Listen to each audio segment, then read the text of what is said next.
I'm up in Marsden in Yorkshire in the Pennines, and we're here today to continue walking the Huddersfield Canal. If you look down there, you can see the railway line as it disappears into the tunnel under the Pennines, and just to the right there, let's just zoom in a little bit, you can see the end of the canal as just after it reappears from the Standedge tunnel. The Standedge tunnel is the longest canal tunnel in the UK. It's 3.5 miles, just over 5 kilometres long. And if you check my other video, you'll see the walk from Ashton up to the other entrance to the Standedge Canal, which in real terms I did yesterday. And today I'm going to continue along the Huddersfield Canal from Marsden right the way up. Well, this is the end of the Standedge tunnel as it comes out on the Yorkshire side of the Pennines. You can see there's a cafe, and back a little bit from me is a museum and visitor centre. I just pan round, you can hear a train going over now. That's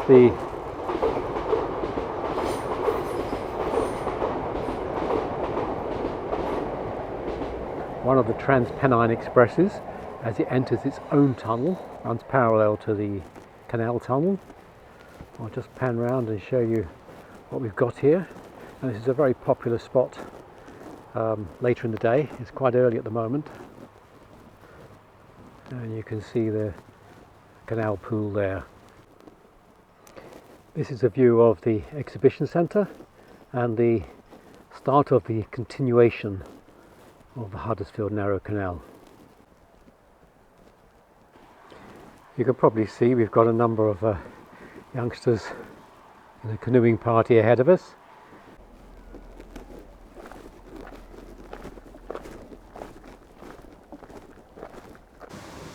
We're half a mile from the tunnel exit, and this is the village of Marsden, and I see the locks here start at 42 East, so presumably the numbers descend from here. When we left the canal at the other tunnel, at the other entrance to the tunnel, we had got to 30 West, from 1 at Ashton up to 30W, and here we're descending 42 East. Just up there is a railway station. If you're coming to walk this part of the canal, I do recommend you use the railway. There is no easy public parking. Just see one of the express trains going through. There's no easy public parking at the tunnel entrance or exit, and the parking is here at Marsden, half a mile away, but the train is so convenient. Just look at this, it's just perfect. What a beautiful spot. At lock 41 we've got a boat in the lock. It's just exiting downwards.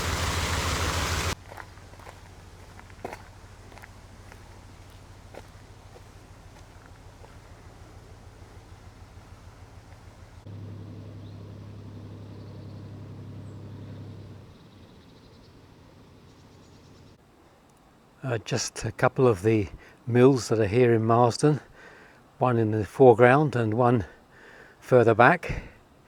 If I pan left, you see the magnificent hills, the moorland, a lot of heather up there.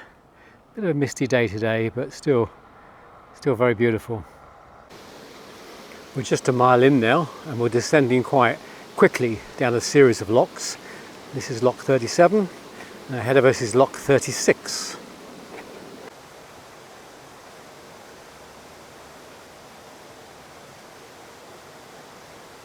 1.3 miles from the start, this is lock 33, and on our left is Sparth Reservoir, although it doesn't seem to be very full at the moment.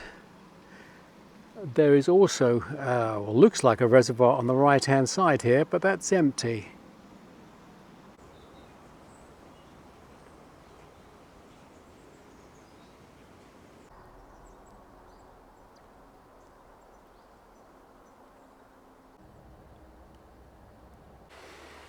Two and a quarter miles in, and come to an area where there's a few boats moored up permanently. We can see they're permanently because they've built themselves little gardens on the bank of the canal here. Lovely spot.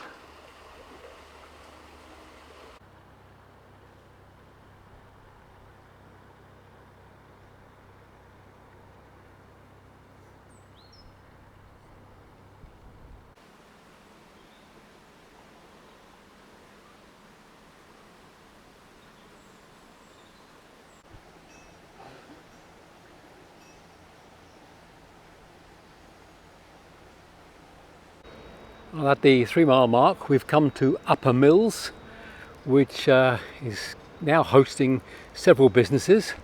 This one over here is the Empire Brewery, and there's rather an interesting little sign here which says the Henporium, everything for your friends that cluck, cheep, squeak or quack. And there's beneath it are a couple of little cages.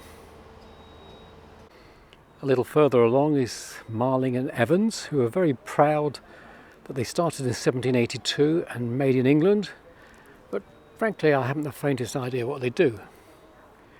Just to the left here we've got the Handmade Bakery and Cafe, and at 3 miles that seems like an ideal place to stop and get some refreshments.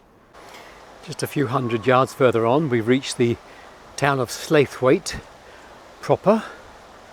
I noticed the canal here loses its canal path, so hopefully you pick that up fairly quickly as we walk through this town. I'll just give you a view of Slaithwaite. That's the direction we've just walked from. I'll pan around here, Chopsticks and Rudy's. There's the commercial inn, Marhaba. And there's the canal continuing on. Just come right the way around, and there's a turning up there which is, it says Bridge Street, and then we'll right the way around to where I started. The canal is running right alongside the main street here, so you can see some of the stalls or some of the empty shops.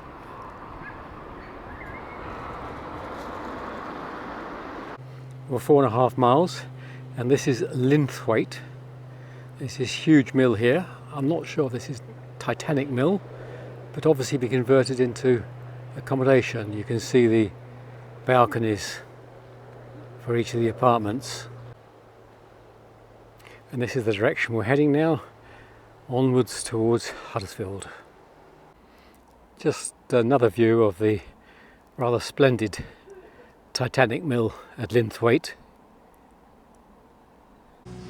Well, we're 5.25 miles in, and we've passed a little bit of industry. On our right hand side, Trojan Plastics, who apparently make baths. But anyway, we're back out into a more rural piece again. We're on an aqueduct here as we pass over the River Colne. The River Colne has been close to us for quite a number of miles, and a little way back they were actually taking water from the Colne with a pump to feed the canal.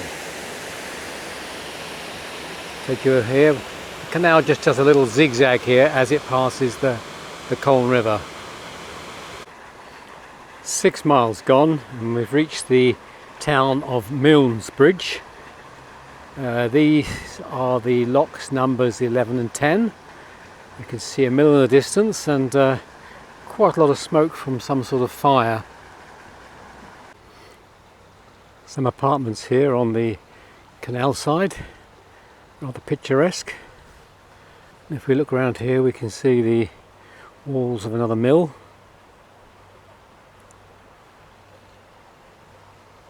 And over there on the bank is an old chap fishing. Just next to them are more of these apartment type buildings.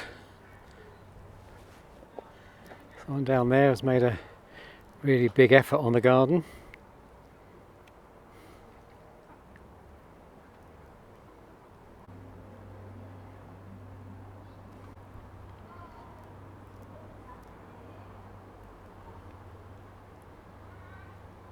There's a disused mill building here, but in its day it must have been quite grand. If you just look at this window here and look at the stonework around the outside. There was no real need to do that elaborate work, but clearly they intended it to be a building of some importance in its day.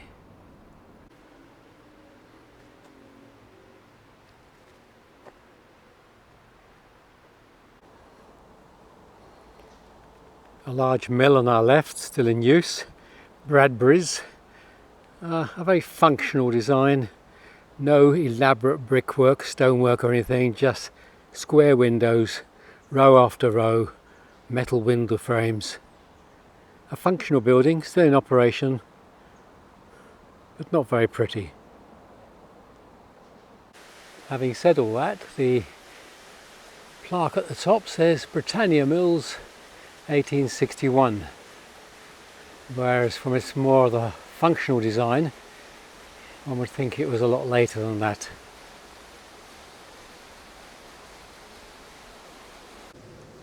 One mile, presumably from Huddersfield, 1848. Just after Lock 5, 7¼ miles, we passed under this very tall viaduct which carries the railway high over the canal.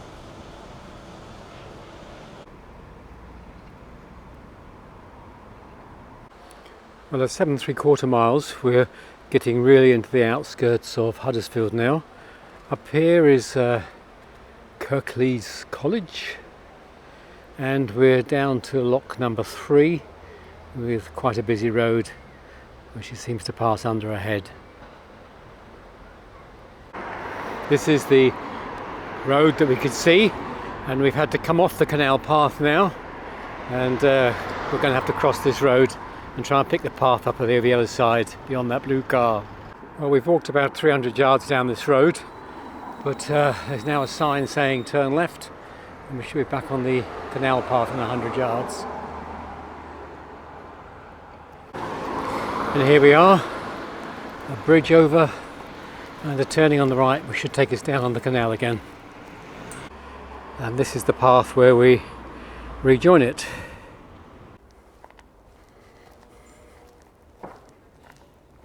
I've just passed another lock.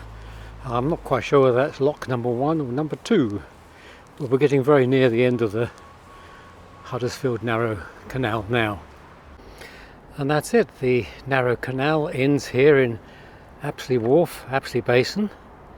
It continues on as the Huddersfield Broad Canal for another 3½ miles. But this is where the Narrow Canal ends in the town of Huddersfield. Well, over 2 days we've walked the whole length of the Narrow Canal in 2 videos. A rather inauspicious start down in Ashton-under-Lyne, where the canal starts underneath the Asda Superstore, and rather an inauspicious ending here in Huddersfield, where you lose the canal under various buildings for several hundred yards, and it goes out with a sort of whimper. But apart from that, the canal has been an absolute delight. Apart from the start and the finish, it has been a joy to walk. Interesting, beautiful countryside up near Saddleworth Moor, stopping for the tunnel. The tunnel divides the walk nicely because it's 10 miles the first half and 8½ the second half. So I would thoroughly recommend it. It's a great walk, and I'd certainly do it again. Till the next time.